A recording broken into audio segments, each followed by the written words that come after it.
Let's get started. Om Agyantimirandhasya Jnananjana Shalakaya Chakshurunmilitam Yena Let's get started. Tasmai Shri Gurave Om Namaha. Namo Agyantimirandhasya Vishnupadaya Jnananjana Shalakaya Radhikayai Priyatmane Shri Srimad Bhakti Vedanta Narayan Goswami Namine Shri Krishna Lila Kathane Sudaksham Adarya Madhurya Gunaisha Yuktam Varam Varenyam Purusham Mahantam Shri Narayanam Tvam Shirsa Namami Tridandinam Bhakta Shiromanim Cha Shri Krishna Padabja Dhritaye Khridi Chaitanya Leela Sar Saram Narayanam Tvam Satatam Prapadye Vancha Kalpatarubhyascha Kripa Sindhubhya eva cha Patitanam Pavanebhyo Vaishnavebhyo Namo Namaha Namo Mahavadanyaya Krishna Prema Pradayate Krishnaya Krishna Chaitanyaya Namne Gaur Tvashe Namaha He Krishna Karuna Sindhu Deenabandhu Jagatpate Gopesha Gopika Kanta Radha Kanta Namastute Shyama Sundar Shikhanda Shekhar स्मेरहास Murli Manohar Radhika रसिक मां कृपा निधे स्वप्रिया चरण किंकरीं कुरु तप्त कांचन गौरांगी श्री राधे वृंदावनेश्वरी वृषभानुसुते देवी प्रणमामि हरि प्रिये तवैवास्मि न जीवामि त्वया विना इति विज्ञाय राधे तन्नय माम चरनन्तिके भक्त्या विहीनापराधलक्षै क्षिप्ताश्च कामादितरङ्गमध्यै कृपामयि त्वं शरणं प्रपन्ना वृन्दे नमस्ते चरणारविन्दम् जय श्री कृष्ण चैतन्य प्रभु नित्यानंद श्री अद्वैत गदाधर श्रीवासादि गौर भक्त वृंद हरे Krishna Krishna Krishna Hare Hare Hare Ram Ram Ram Hare Hare. So first of all, I offer my unlimited obeisances unto the divine lotus feet of my most worshipable spiritual master, His Divine Grace, Srila Bhaktivedant Narayan Goswami Maharaj. My unlimited obeisances unto the lotus feet of Srila Bhaktivinoda Thakur and Arupanuga Guru Varga, and my humble obeisances to all the assembled devotees here. So last time we discussed from the introduction how Shri Bhakti Pragyan Keshav Goswami Maharaj explained that why the name of this book has been kept Jaiva Dharma. And then we started the first chapter, how Sannyasi Mahashay, who was a renunciant in the Advaita line, he, after seeing a Vaishnav sadhu in ecstasy chanting the holy name, became so attracted that he left Kashi, went to Vrindavan, and started associating with the devotees of Mahaprabhu. And then, hearing from them the glories of Navadvip, he comes to Navadvip where he meets Premdas Babaji Maharaj. He starts staying with him, and one day, after a long time staying with him, he prepares himself to ask some questions from Premdas Babaji. Premdas Babaji was chanting, he was doing, this is morning time, and he was in his internal consciousness meditating on the transcendental pastimes of Sri Sri Radha Krishna, on the loving pastimes. And after he came to his external consciousness, Sannyasi Mahashay asks him the first question. So before we start, we'll just like every time, we'll do a short quiz, And again, the purpose of this short quiz is that we try and review and remember what we heard and learned last time. So I'm just going to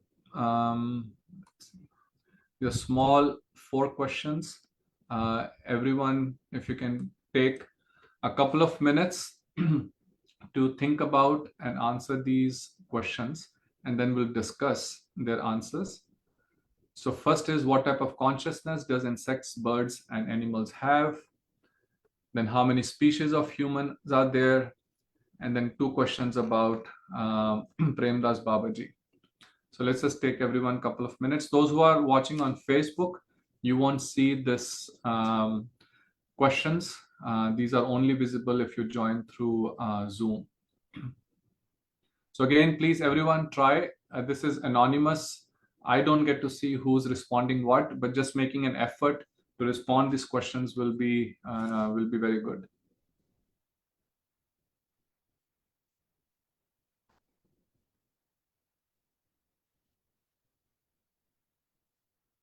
So far, almost all questions responses are right, but let's get a couple more of you to answer.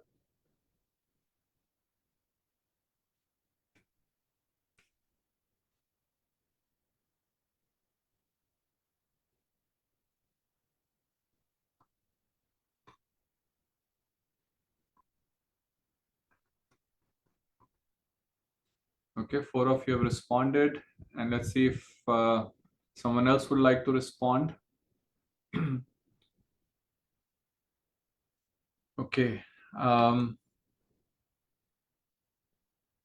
I'm just going to wait a couple more seconds and then, okay. So I think we have good participation, and let's see the responses. And I'm going to share the results, and then we'll go through what the correct answers are. So what type of consciousness does insects, birds, and animals have?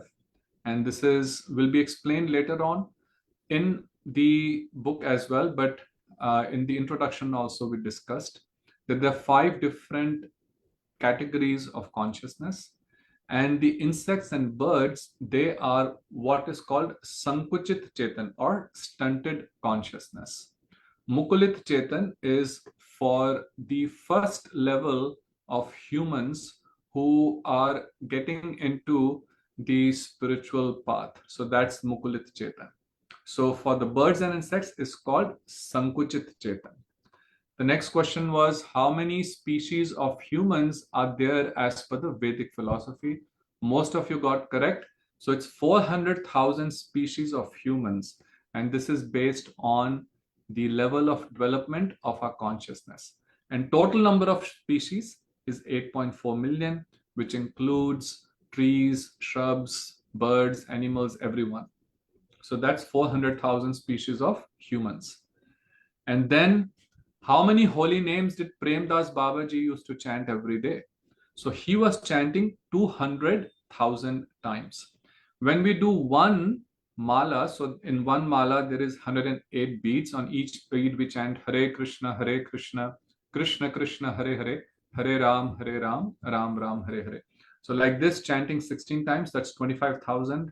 If you chant 64 times, that's 100,000, and that's what Srila Bhaktisiddhanta Saraswati Thakur established as the guideline for all the devotees in the Gaudiya Math.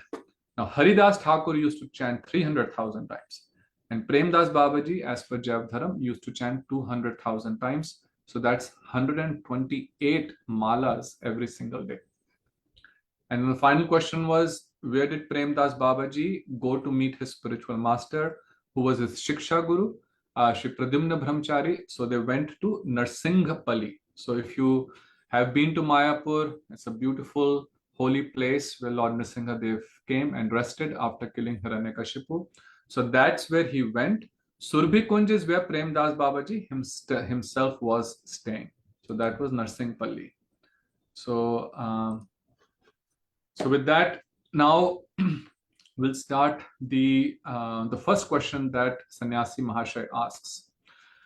So he says to Premdas Babaji, he says, "O Master, this destitute soul wishes to submit a question before you. Kindly reply and pacify my anguished heart. Why was his heart so anguished? He gives a reason. May you be pleased to infuse Braj Ras into my heart, which has been scorched by the fire of Brahm Gyan. So, what is Brahm Gyan? So, those who follow the impersonalistic philosophy that the supreme truth has no form, it is formless, without any qualities, without any attributes, that is called impersonalism. And Sannyasi Mahashay was in that line. As Krishna says in Bhagavad Gita also, Klesha Hadiktara Tesham Avyakta Asakti Chetasam, that who worship my unmanifest form, Klesha, they actually experience a lot of difficulties. And the greatest difficulty they experience is their heart becomes very, very dry, because in impersonalistic philosophy, there is no ras. So because of that, he was not feeling any real happiness. So then Babaji says that you are a fit candidate. Whatever question you ask, I will answer as far as I am able. So, two things here to understand, that Sannyasi Mahashay was himself a very intelligent and very educated person. He was a Vedic scholar himself, but still he's taking a very humble position in front of Premdas Babaji. This is the mood in which we should approach a guru. As Krishna says in Bhagavad Gita, Tat vidhi pranipaten pariprashnen sevaya upadekshanti te jnanam jnaninah tattva darshinah. That you should approach a spiritual master. How? Tat vidhi pranipaten, by fully surrendering to him. And then surrendering doesn't mean that you never ask him anything, right? So blind faith is not encouraged in Vedic philosophy. In on the Vedic path, blind surrender is should be there, but not blind surrender. What that means is that we should ask questions when we have doubts.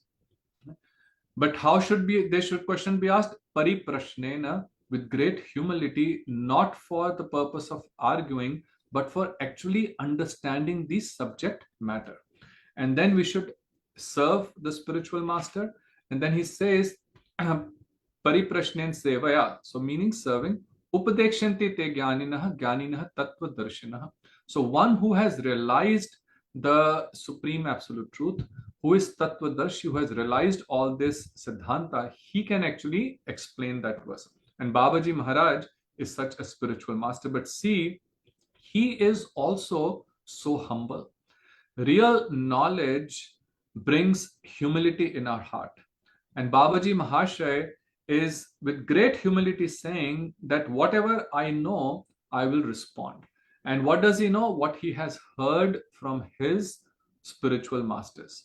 So, as a devotee, someone coming in the parampara, the disciplic succession, the greatest responsibility that a disciple has is that he should present the philosophy as it is without making any changes. Right? Now, the style of presentation based on time, place, and circumstance could be different, but the actual philosophy itself, those concepts, the siddhanta, should never be changed.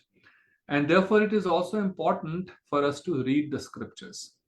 Many years ago, I met someone who told me that his, whatever they were following, that his spiritual teacher or guru has taught that the soul of a human after death goes into the body of a human, that of a bird goes into the body of a bird, that of a elephant goes into the body of an elephant. So I said, really? Where have this been written? And he says, well, he said this is written in Bhagavad Gita. So I said, can you show me any verse in Bhagavad Gita where this is written? And he said, no, because I've not read Bhagavad Gita. So this is blind faith, because this is nowhere written in Bhagavad Gita. The soul, whatever form, external form we have, the spirit soul is the same. So therefore, it is important for us to read and also question so that we understand these things correctly. So he asks the first question from Babaji. And what his question is, He says that for a long time I have been hearing of the preeminence of dharma. Dharma means religion. And he says, I have many times approached the teachers of various religions and asked from them, what is dharma? What is the religion of the jiva, the living entity? But each one of them gives different answers. But if dharma or religion is one, then why do people have different concepts and different explanations of what dharma is? So this is one question that many of us also have. And see, the very first question he's asking, a very, very important question. He's asking, what is dharma? Bhagavad Gita also starts from this word. Dharam kshetre kurukshetre samveta yuyutsavaha. Krishna is saying, Sanjay is saying, Dharam kshetre kurukshetra. So that means Bhagavad Gita, dharma or religion is being explained. So now Paramhans Babaji, he meditates on the lotus feet of Bhagwan Shri Krishna and he begins to speak. So he says that I shall describe to you the principles of dharma as far as my knowledge allows. So he is not taking a very humble position. Now, one thing is, as you know, you read through Jaiva Dharam, especially the English translation, this one, you may see a lot of Sanskrit words being used. And sometimes so I see that sometimes people find it difficult to read. But the reason why many times these Sanskrit words have been used because there is not a very perfect English translation for those words. So that's why these words were kept, but we'll try to use some of them, but we'll also use more the English words. So here he calls it dharma. Dharma generally is understood as religion, even though dharma has a much deeper meaning. So now he explains to Sannyasi Mahashay what is dharma.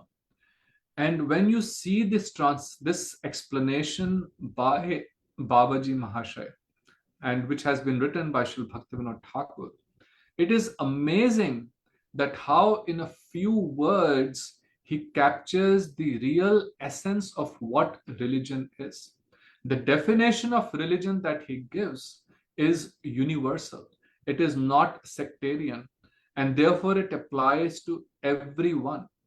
Now we have close to about 4,000 plus religions of faiths in the world. And that's why it becomes so confusing that why there's so many religions and everyone has their own ideas. Generally, we think religion is, something which is followed by a certain sect, by a certain group. They have certain doctrines. Now, what he explains what dharma is. So he says that the eternal nature of an object is called its nitya dharma or eternal religion. So again, he says that an object is called a vastu and its eternal nature. The eternal nature of an object is called its nitya dharma or eternal religion. And where does this nature arise from? The nature arises from the way that object is constituted. So at the time of the creation of the object, its dharma or its eternal function or eternal nature is determined or established. So for example, I'm sitting here, I have a table in front of me. Now this table is supposed to be used for keeping books or other material, right? So when a table is created, the function of a table is to keep something on top of it. When a bed is created, the function of the bed is that you will lie down and sleep on it. Now, if you start bathing on the bed or you start doing something else, then it's a problem. So the point here is that anytime something is created, even when we make something, right, there is the specific purpose why that particular thing has been created. Now, in this case, who is the creator? So he says that by Krishna's desire, who is the creator of everyone. Krishna says in Bhagavad Gita, Aham sarvasya prabhavo mattah sarvam pravartate. That I am the creator, everything manifests from me. So he as the supreme creator, just like we as mini creators, whatever we also build, whatever we also do, we do it for a specific purpose, and the nature or the function of that object is determined when we build it. So he said, similarly, Krishna, who is the supreme creator, the Adi Purush, when he creates by his desire, a particular nature is inherent in that structure as an eternal concomitant factor. What that means is that the eternal nature of that object is inherent, it's part of it. That object is identified by that nature that it has. And just like the table, when you see a table, you will use the table for putting something on top of it. You will not go and sleep on the table, right? So by the very that object, so by Krishna's desire, that nature of that object is inherent as part of its structure. And that nature of that object is what is Nitya Dharma or eternal religion. You know, this first answer Babaji gives, the first paragraph, what he has said is so deep that the rest of the book, Jaiva Dharam, is basically explaining this one line, that the eternal nature of the living entity or the object is the Nitya Dharma. So what it is, how it is realized, what is not Nitya Dharma or eternal religion, the whole book Jaiva Dharam will now be explaining that. Then he says that sometimes the nature of a given object becomes altered or distorted when a change takes place within it, either by force of circumstance or due to contact with other objects. So for two reasons, something, what its real nature is, it may change. For example, it may be changed because of the circumstances as such. Because of that, the nature may change, or because it is in contact with something because of which its nature has changed. Water falls from when it rains, the water rainfall, that water is the purest water. But when it falls and it is muddy area, it becomes very contaminated. Right? Similarly, the water in the sewage, because of contact with all the dirty material, it becomes very polluted. So because of contact with something, its nature may become distorted. So it says, now with the passage of time, what happens? So it had its original nature. Then because of some reason, that nature became distorted. When that stays like this for a very long period of time, then it starts feeling that that distorted nature is my real nature. Right? That's not the real nature, but because of the long time that has passed. So yesterday I was giving this example that many have, for example, come to the US from India, and in India we drive on the left hand side of the road, and you grew up driving on the left hand side of the road. And when you come to the US, now here everyone drives on the right hand side. Now you start slowly learning and you start driving. So because of that change in your situation, now you start driving on the right hand side. Now you are here for years, you have not gone back to India, and then every day you are driving on the right hand side, the door of the car opens on the right hand side, and then slowly that becomes your nature. You actually almost forget that how can we drive on the left hand side. So when you go back to India, it takes time to adjust, right? Simple example, but the point here is that when we keep doing something for a very long period of time, then our original quality, which has been distorted for some reason, seems to become our real nature. And he says this distorted nature is not our true nature. In Sanskrit, it is called nisarg. And he says this distorted nature occupies the place of factual nature and becomes identified as our Swabhav or as our current nature. But he says this one is not the real dharma of the object. Now, he again gives an example. He says that, for example, the water, the water's characteristic, the real nature is liquidity. Right? So when we study in chemistry, also water is odorless, water is tasteless, water is liquid. That is the nature. If water is, it is not liquid, then it is not water. But if you put it in the freezer, then that water will become hard. It will become ice. Now, that that it taking the form of an ice, it has become something else, and its real nature of liquidity is not visible anymore. So this is called the acquired nature, and this acquired nature, he says, this is called nimittic dharam. Nimittic comes from the word nimit. Nimit means some cause, some reason. So why the nature has been distorted, it is because of some reason. Like in this case, because of putting that water in the freezer, it became ice. So, and it stayed there for a long time. So it says, in reality, this acquired nature is not eternal. Rather, it is occasional or temporary. It arises because of some cause, and when that cause is no longer effective, this acquired nature vanishes automatically. Right? So the point to understand is that there is something eternal and there's something which is temporary. Temporary thing does not exist forever.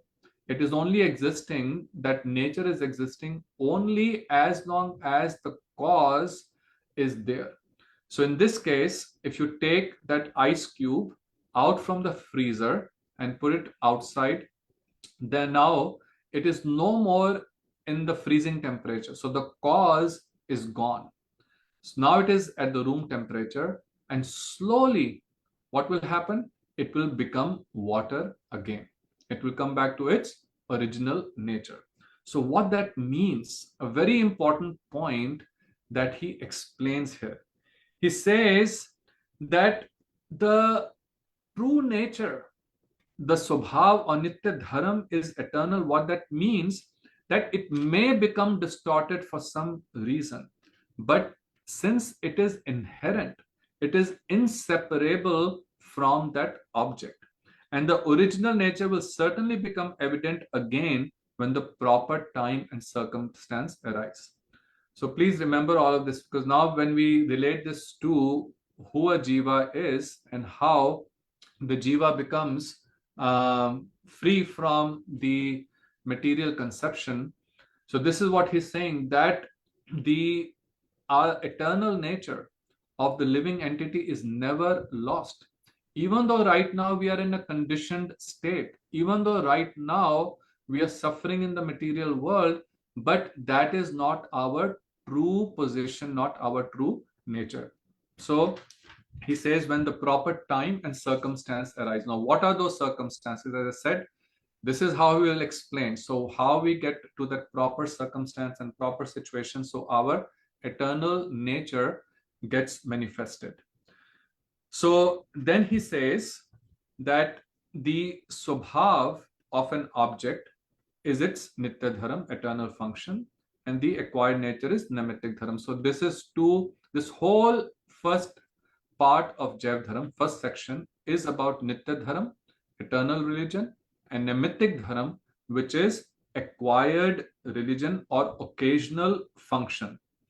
He says, those who have the true knowledge of this, of the objects, can know the difference between the eternal and the occasional function or the occasional temporary religion.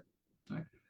But those who do not understand it, they take that temporary or occasional religion to be your true religion. So when I am born in a certain part of the world, in a certain community, then I identify myself with one particular religion. If I'm born in some other place, in another community, then I identify myself with another religion. Now, that is because of the circumstance that you are in. Is that true religion or not? That is what Babaji Maharaj is explaining, that the true religion, ones who understands, is not based on these circumstances. So now the question comes, he used the word vastu, which is object, and then he used the word swabhav, which is nature. So then Sannyasi Mahashay asks him, can you please explain what these two words mean? So we'll continue and then we'll stop. And please, if you have any questions, you can put it in the chat, and you can also ask them later on. So we'll have enough time for questions. So he says that what is called vastu and what is the meaning of swabhav. So he explains that the word vastu it's a Sanskrit word, comes from two words, vas and tu. Vas means to exist, and when you add the suffix tu, it means to exist. Means that which has existence or which is self-evident. So here when he's saying vastu or object, he's not referring to just the non-living, or typically we think an object is something which is lifeless. No, he's referring to anything that exists or whose existence which is self-evident. But now he differentiates between two types of objects. One is a real object and one is unreal object. So these are called vastav. Vastav vastu means real object, and avastav vastu means unreal object. And this is the important distinction to understand what is temporary and what is eternal. So he says that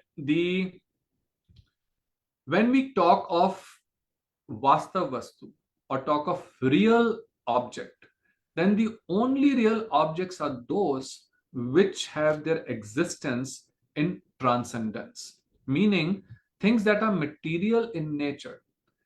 They are not real objects. They are unreal. Unreal, why? Because they're temporary. They seem to exist. They are existing also. But because they are temporary, they are constantly changing. Therefore, their form and shape is not eternal. Like this is one of the first things that Krishna also explains in Bhagavad Gita. Yatha dehe kaumaram, just like in this body, we have dehe kaumaram yavanam jara, right? In this body, we have as a child, then becomes a young person, and then an older person, tatha dehantar prapti, and then changes this body to another body. So this body is constantly changing. When I was 50 years old, 50 years ago, I looked like a baby. 30 years ago, I looked like a young man. Today, I look like this, and 20 years from now, 10 years from now, I will look an older person. So this body is constantly changing. So it is there, it exists, but it is unreal. So he says the temporary objects. So this is the distinction. So real objects are the ones that are grounded in transcendence, and those that are unreal objects are the ones that are made of the 5 gross elements, like the earth, water, fire, ether. So from this, the 5 gross elements, and then also from the various gunas, satogun, rajogun, tamogun, all of these form the temporary objects. So while real objects have existence, the unreal objects only have a semblance of existence, right? So just like we were using this example, I am existing, thinking that this body looks right now, it looks very real. Everything around me looks very real. But at the same time, it's only a semblance of existence because this body is constantly decaying, and one day it will cease to exist. And then he quotes from the Srimad Bhagavatam. So in Srimad Bhagavatam, there is a verse in the first canto, first chapter. This is the verse that you're seeing on the screen, where he says, Dharma projita kaitavaha atra paramah nirmat saranam satam. Vedyam vastavam atra vastu shivadam tapatraya unmoolanam. So here the word Vedyam Vastavam Atra Vastu. So Atra means this object. So Vedyam Vastavam. Vastavam means real object. So what is this? This is the true abiding substance which is related to Supreme Absolute Truth. So in Srimad Bhagavatam, in the beginning, it is saying that the true object, the real object, is the Supreme Absolute Truth. Vastu Shivadam. So Vastu Shivadam means it is the Supreme Absolute Truth, and Tapatraya Unmoolanam, which yields supreme auspiciousness and delivers us from three types of miseries. Tapatraya Unmoolanam. So he quotes from Srimad Bhagavatam.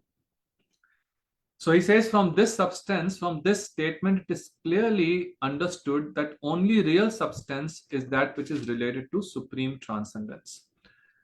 And the living entity is a distinct or individual part of that entity, while Maya, the potency that produces illusion, is the energy of that entity.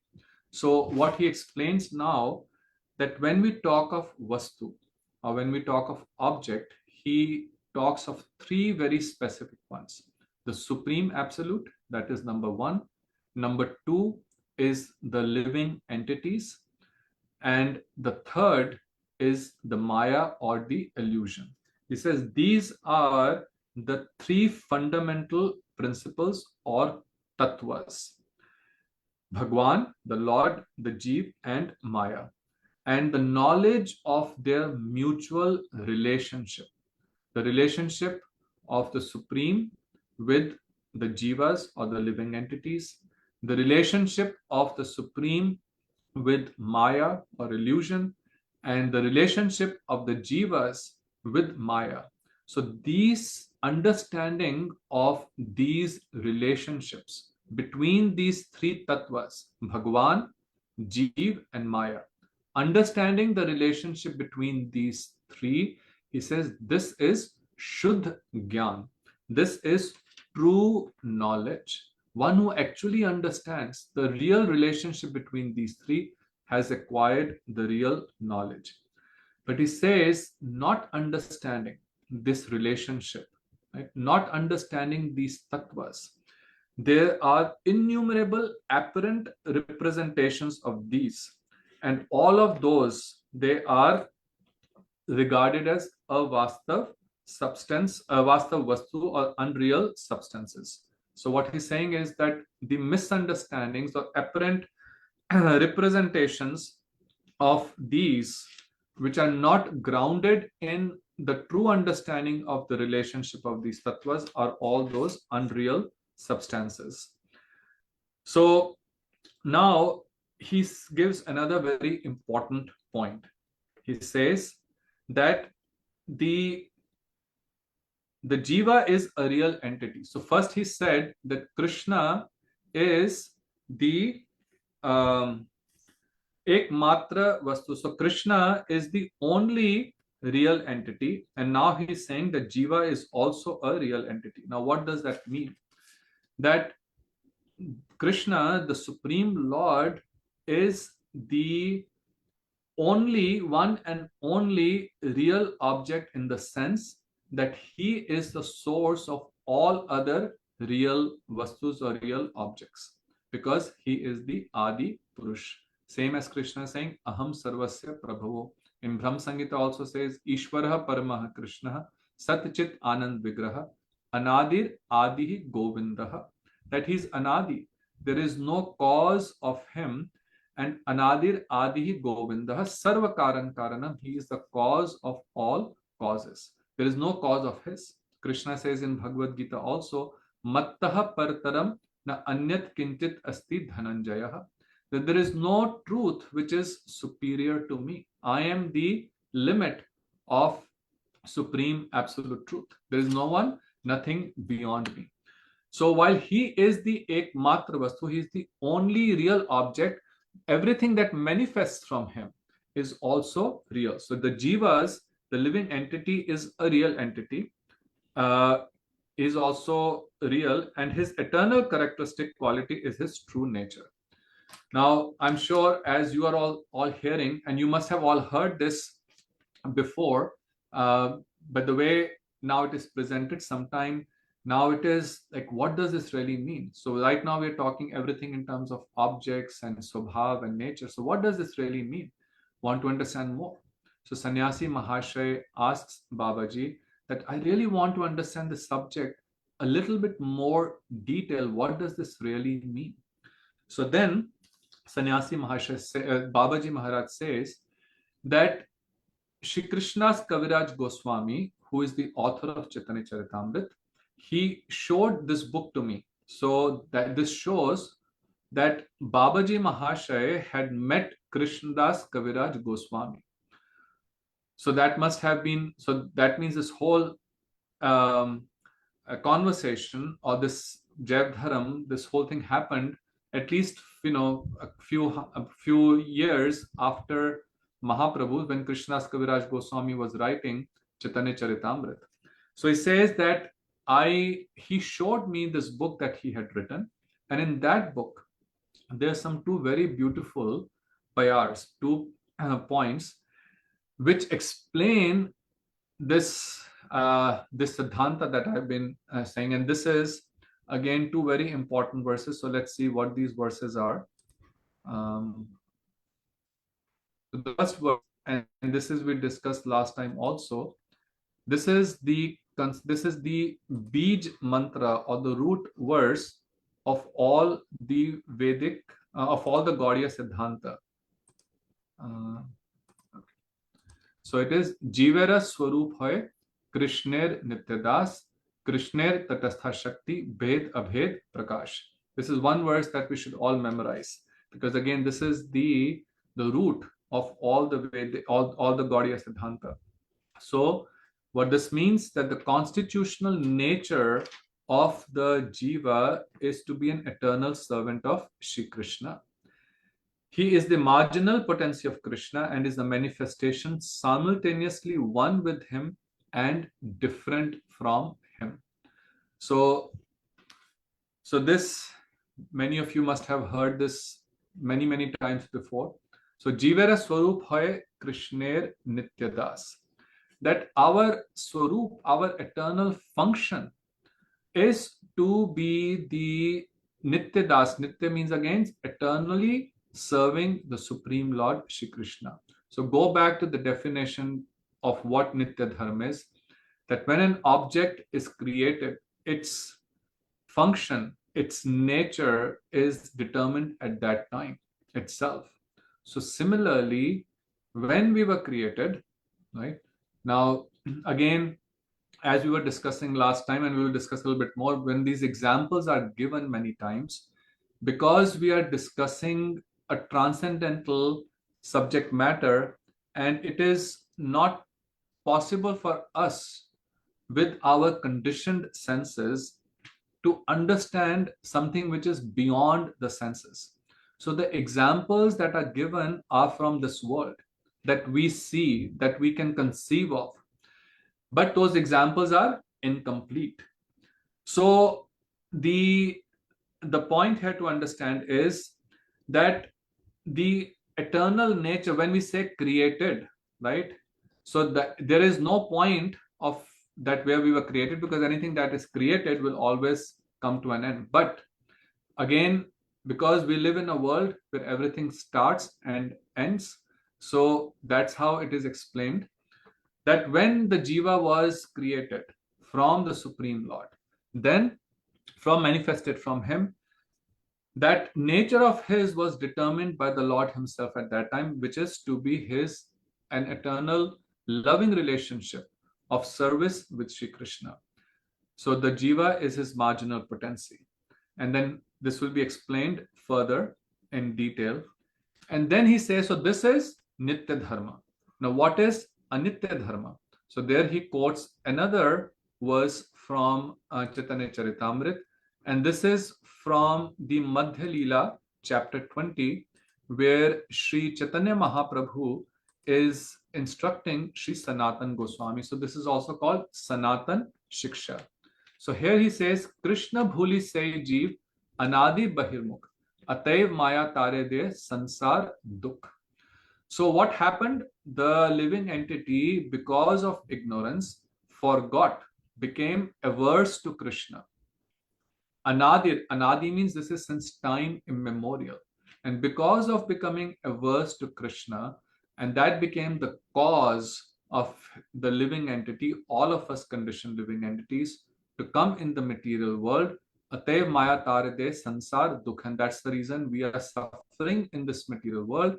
And because we have been in this material world for such a long time, anadi, for such a long time, what we do in this world that now has become our acquired nature, and out of ignorance we think that is our real nature or our real religion, whereas the real religion is to be an eternal servant of Krishna. So he says that Krishna is the complete transcendental substance. He's often compared to the sun of the spiritual realm, and the living entities are compared to that sun's atomic particles of light. So there is that's just like the sun rays have atomic particles of light energy in it, right? Each sun ray is composed of these particles. So similarly, if Krishna is considered like the spiritual sun, so the living entities are all like those particles of light of that spiritual sun. Just like the particles of light of the sun are innumerable. Similarly, there are unlimited living entities, Ananta Koti. There are unlimited living entities. What that really means, there is no counting. There is no way that we can count. It's innumerable. It is beyond our ability to conceive how many living entities are there. But he says this is important thing to understand. Now Krishna also says in Bhagavad Gita, Mam ev anshaha jiva loke jiva bhutaha sanatanaha, that living entities are my eternal part and parcel. So same thing it is being said, that the living entity is manifested from Krishna, is his part. Now when we say something is part manifested from here, then does that mean that the sum total of all the jivas is equal to Krishna? Right? So if you're all his parts, just like there's an ocean which has unlimited drops of water, so you can say all those drops of water put together is the ocean, right? So ocean its own has dozen. Now this is kind of what the impersonalists say. So he gives another example here, just like there is a big stone, big rock, and you break it into pieces, and each piece, is it like that the living entities are parts of Krishna? He says no. This is where the material examples fail to give the true understanding of the transcendental subject, which is beyond the conception of our senses. So he says that for this, that he is not diminished, Krishna is not diminished in the slightest fashion, even though so many innumerable living entities are manifested from him. In Ishopanishad, in the invocation, there's a words Om Purnamadaha Purnamidam Purnat Purnam Udachyate Purnasya Purnamadaya Purnameva Vashishyate, that he is complete. And this phenomenal world, this material world that has manifested from him is also complete. Everything that manifests from the Lord is complete, but he is still Purnasya Purnamadaya Purnameva Vashishyate. He still says complete. Just like infinity minus infinity is still infinity. So he is complete, and he never becomes diminished, even though so much the entire creation manifests from him.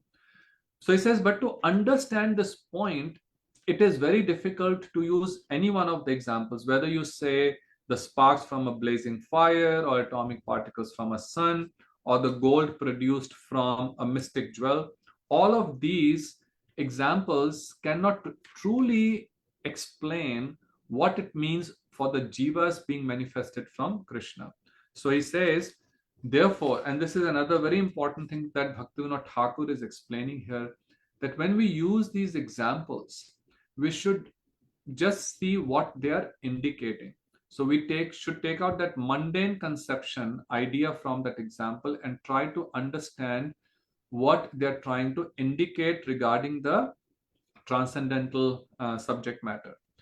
So, so he says then that Krishna is that infinite spiritual substance. He's Brihat Chit Vastu. Brihat means infinite. Chit means eternal. Vastu means object. So he's that infinite spiritual substance, whereas the jivas, the living entities, are infinitesimal spiritual substances, anuchit vastu.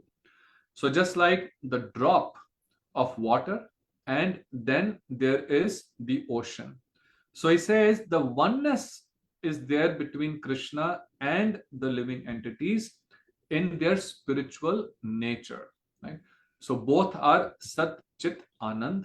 Sat means eternal, Chit means full of knowledge, and Anand means full of bliss, blissful. So when we, the souls, in our true situation, in our real situation, we are also Sachidanand. Krishna is Supreme Sachidanand. So in quality, we are the same. Just like what droplet of water, as you know, if you had read chemistry, there is two atoms of hydrogen and one atom of oxygen, H2O, right? It makes a water molecule, and many of those molecules make one droplet. Now, when you put that droplet in the ocean, that droplet does not necessarily loses its existence. It is still there. It maintains its existence. It does not. So I won't go into the chemistry part of it, but it does not. Those bonds stay within that drop. So the drop is there. So in nature, they are both the same. The entire ocean is also those molecules of hydrogen and oxygen. But what is the difference? The ocean is huge. It is almost infinite. It has so much power that it can turn the ships, right? It has so many different whales and all kind of living entities live inside the ocean. But a drop of water is so minute. It can be blown away by you. Does not have the strength or the power to do anything that what the ocean can do, even though in nature it is the same as the ocean. This is a very important point which the Advaitwadis don't get, that there is, even though the nature is the same, that we are also in nature same as Parabrahm, right? We are also Sachidanand, but the difference is in the quantity. So he says this is where the difference is also. So Krishna is the eternal Lord of the Jivas, and the Jivas are Krishna's eternal servants. And this interrelationship between them is natural. Krishna is the attractor, and the Jivas are attracted. Krishna is the supreme ruler, and the Jivas are ruled. Krishna is the observer, and the Jivas are observed. So he is controlling, and we are the one who are controlled. We cannot control him. He is beyond any control. Krishna is supreme, powerful, whereas the Jivas has no power. Therefore, the eternal dharma of the Jiva, of the living entity, is Krishna Dasya. Eternal service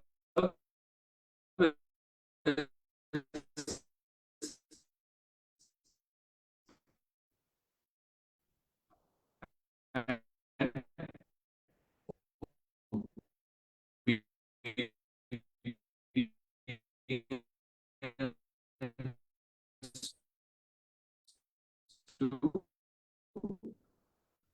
Krishna.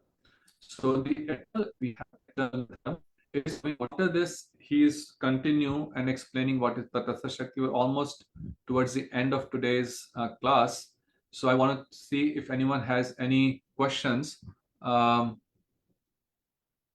Okay. Is anyone else hearing that the voice is breaking up? Yes. It's better now. It's better now, Prabhuji. It's Oh, much it's better. better? Okay.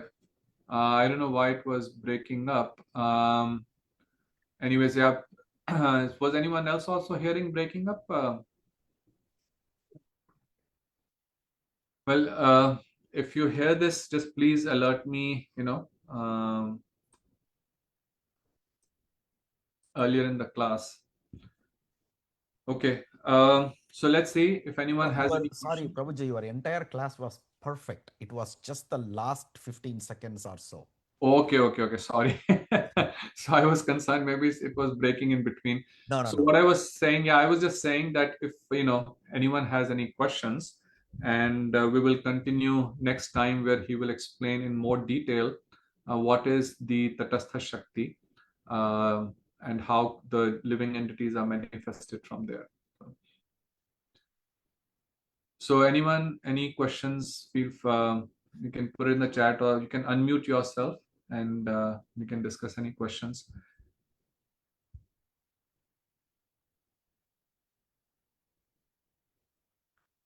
And okay, so again, I would again, these are the foundational parts of Jaiva Dharam.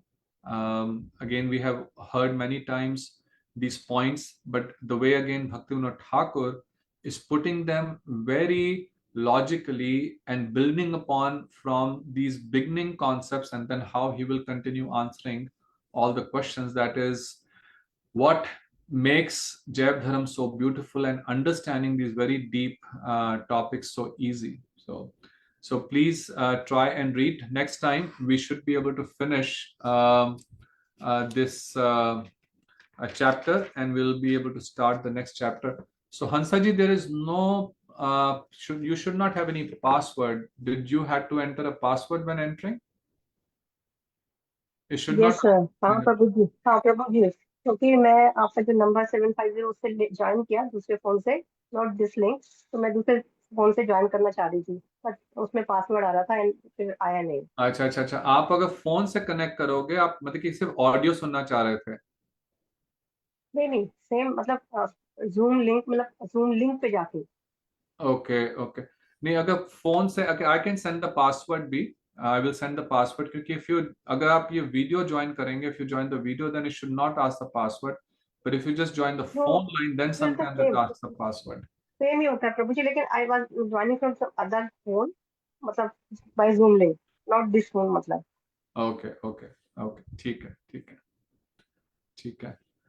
Chali, we're almost at the end of. And again, if you have any questions at any time, you can just also send it to me separately, and I will just send, because I think most of you, आप सब कोई यहाँ India से तो कोई नहीं है ना? I think all of you are joining from the US only, right? सब USA से ही हैं.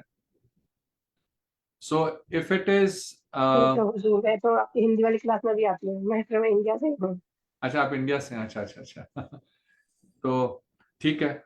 तो अगर द रीजन मैं कह रहा था कि अगर someone wants to, if you like, क्योंकि I know some people are from the east coast, so this may probably gets late for you, so we can start half an hour earlier if it is convenient, but I will send out a short survey, and if we need, we can start half an hour earlier. Okay, ठीक है. Everyone, thank you so much for joining, and we'll meet next Sunday. गौर प्रेमानंदे, हरि हरि बोल. जय जय श्री राधे, जय जय श्री राधे, जय जय Shri Radhe Krishna. Thank you so much, Vishnu Bhaiya, for the wonderful class. Thanks to all the devotees. Thank you. Dandavat Pranam Bhaiya. Thank you. Hare Krishna. Hare Krishna. धन्यवाद प्रणाम सभी को. धन्यवाद.